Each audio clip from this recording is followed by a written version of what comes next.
नमस्कार, DNP India में आपका स्वागत। मैं आपके साथ हूं राहुल चौधरी। आज बात समाजवादी पार्टी के कद्दावर नेता आजम खान की। कभी अपने सख्त तेवर और ज्वलंत बयानों से सियासत की रंगत बदलने वाले पूर्व कैबिनेट मंत्री और सपा के राष्ट्रीय महासचिव आजम खान इस समय खामोश हैं और सलाखों के पीछे हैं। आजम भले ही सियासी तौर पर सक्रिय नहीं है, लेकिन यूपी की सियासत में वो इस समय एक मुद्दा बन गए हैं। खासकर उनके फिर से जेल जाने के बाद मुस्लिम वोट बैंक की सियासत भी उनके आसपास घूम रही है। यही वजह है कि इसको लेकर सपा और कांग्रेस में जंग तेज हो गई है।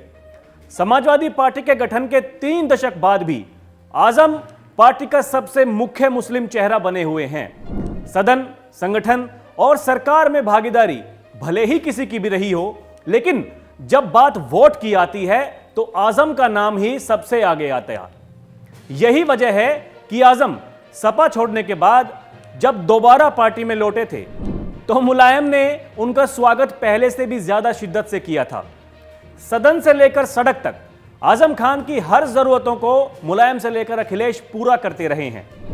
2022 के विधानसभा चुनावों में सपा को विधानसभा चुनाव में अल्पसंख्यक वोटरों का जमकर साथ मिला था, इसलिए 1/4 मुस्लिम उम्मीदवार देने के बाद भी बसपा केवल 1 सीट पर सिमट गई थी।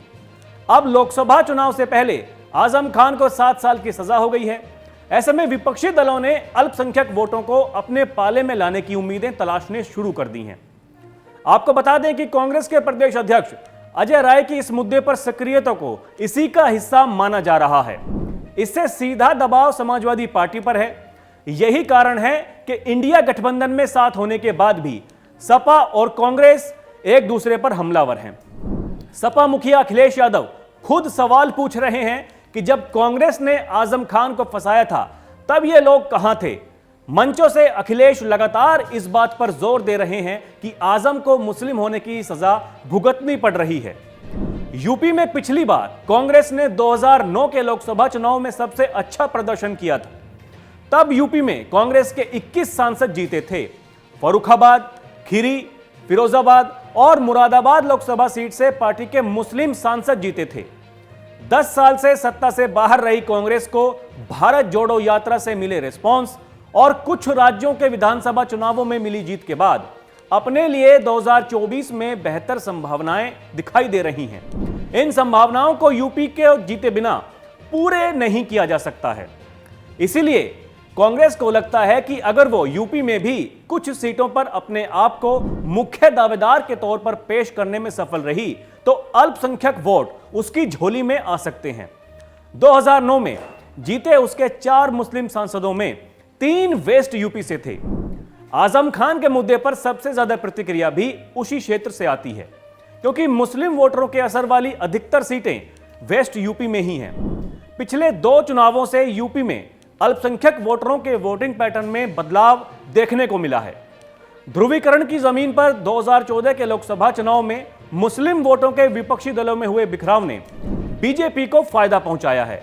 2017 के विधानसभा चुनाव में सपा और बसपा दोनों को ही मुस्लिम वोट मिले थे और बीजेपी 3/4 बहुमत के साथ सत्ता में आई थी।